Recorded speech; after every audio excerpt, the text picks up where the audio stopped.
บ้านป่าแล้วก็อดเงาบอนเจ้าเคยอยู่ทุกแหล่งเศร้าว่าเจ้าเคยอยู่ก่อนนั้นได้ไปเวียงวังลืมบ้านหลังแล้วบ่นงคานได้ไปอยู่นครเวียงจันทร์ลืมบ้านเก่าแล้วไม่ได้ตัวป่าคงสิ่งที่เจ้าเคยจองลืมแล้วลืมรสกินแกงหอมหอมปลาลาปลาไหลได้กินอันดีลืมแล้วตีปลาน้อยถึงใจได้กินปูทะเลกุ้งใหญ่ลืมไหลแล้วบ่บานเจ้าคงลืมเสียสิ้นที่เคยจึงบ่เห็นน้องเก่าลืมเลยบ้านลงบ้านป่า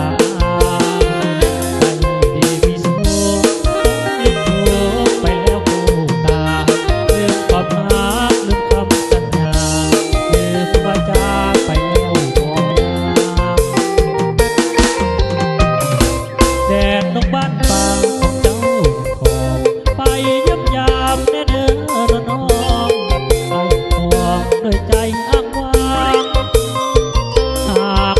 บ่ลืมจงรีบคืนบ้านเกิดเถิดนางอย่าตัดใจหนีไกลเหินห่างงดนางขอจงเลี้ยวคืน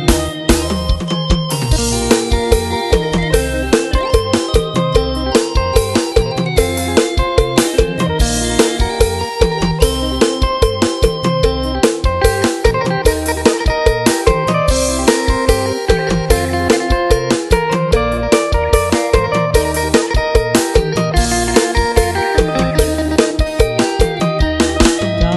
คงลืมเสียสิ้นลืมที่เคยจึงบ่เห็นน้องเก่าลืมเลยบ้านลงบ้านป่าไม่ดีมีสุขคงลืมถูกไปแล้วกูตามลืมความรักลืมคำสัญญาลืมว่าจากไปแล้วบ่แดดลงบ้านป่าของเจ้าของไปเยี่ยมยามแม่เด้อน้องไอ้ของด้วย